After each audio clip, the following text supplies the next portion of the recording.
Banyak orang datang ke saya dengan keluhan yang kelihatannya sepele, tapi sebenarnya sangat mengganggu kualitas hidup. Dok, saya capek terus, padahal kerja nggak berat, aktivitas juga biasa aja. Dan ini penting kita bahas, karena cepat lelah tidak selalu berarti kurang kuat atau kurang olahraga. Seringkali tubuh kita sedang teriak minta perhatian. Mari kita luruskan satu hal dulu. Lelah itu sinyal, bukan kelelahan. Kalau kamu cepat lelah padahal aktivitas minim, biasanya masalahnya bukan di otot, tapi di sistem dalam tubuh. Saya akan jelaskan satu persatu. Pertama, yang paling sering tapi paling diremehkan, kualitas tidur yang buruk. Banyak orang bilang, "Dok, saya tidur 7-8 jam kok." Tapi pertanyaannya bukan berapa lama, melainkan seberapa dalam. Tidur yang sering terputus, kebanyakan main HP sebelum tidur, tidur terlalu malam atau jam tidur yang tidak konsisten, itu membuat tubuh tidak pernah masuk fase tidur dalam. Akibatnya apa? Hormon pemulihan tidak optimal, otak tidak benar-benar reset, dan bangun tidur rasanya seperti belum tidur.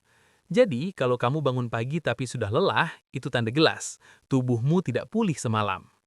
Kedua, kurang gerak tapi jangka panjang. Ini agak paradoks ya. Banyak orang berpikir, aku capek, jadi aku harus lebih banyak istirahat. Padahal kalau terlalu lama kurang bergerak, tubuh justru kehilangan efisiensi energi. Otot jadi pasif, sirkulasi darah melambat, oksigen ke jaringan tidak maksimal. Akhirnya, untuk aktivitas ringan pun tubuh terasa berat. Ini sebabnya orang yang jarang olahraga sering capek, sementara orang yang rutin bergerak justru terlihat lebih bertenaga. Bukan karena mereka lebih kuat, tapi karena tubuhnya lebih efisien. Ketiga, pola makan yang kelihatannya cukup, tapi sebenarnya kosong energi. Ini sering sekali terjadi. Makan nasi banyak, gorengan, makanan manis, kalori memang masuk, tapi nutrisi pentingnya minim. Tubuh butuh zat besi, vitamin B kompleks, magnesium, protein, dan serat untuk memproduksi energi. Kalau yang masuk cuma gula dan karbohidrat cepat, hasilnya cuma satu.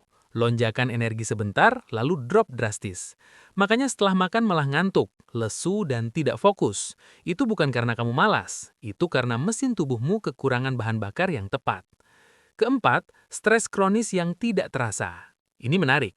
Banyak orang bilang, saya nggak stres kok, hidup biasa aja. Tapi tubuh kita tidak hanya bereaksi terhadap stres besar, ia juga bereaksi terhadap tekanan kecil yang berlangsung lama. Deadline yang terus-menerus, masalah keuangan yang dipikirkan setiap hari, hubungan yang tidak nyaman, atau bahkan kebiasaan overthinking. Semua itu membuat hormon stres seperti kortisol terus tinggi.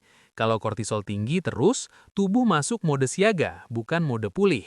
Dan efek jangka panjangnya adalah lelah yang tidak hilang meski sudah istirahat.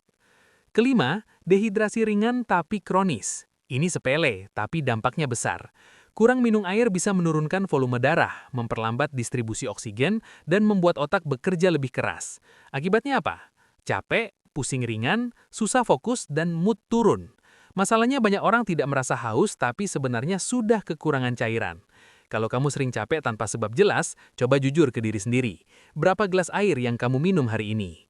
Keenam, gangguan hormon atau kondisi medis tersembunyi. Ini yang perlu lebih waspada.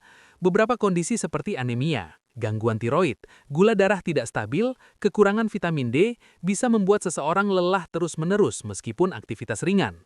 Kalau kelelahan berlangsung minggu-minggu bahkan berbulan-bulan dan tidak membaik dengan istirahat, jangan anggap normal. Tubuh sedang memberi tanda bahwa ada yang perlu dicek lebih dalam. Sekarang pertanyaannya, apa yang bisa kita lakukan mulai hari ini? Pertama, perbaiki jam tidur, bukan cuma durasi. Tidur dan bangun di jam yang sama. Kurangi layar sebelum tidur.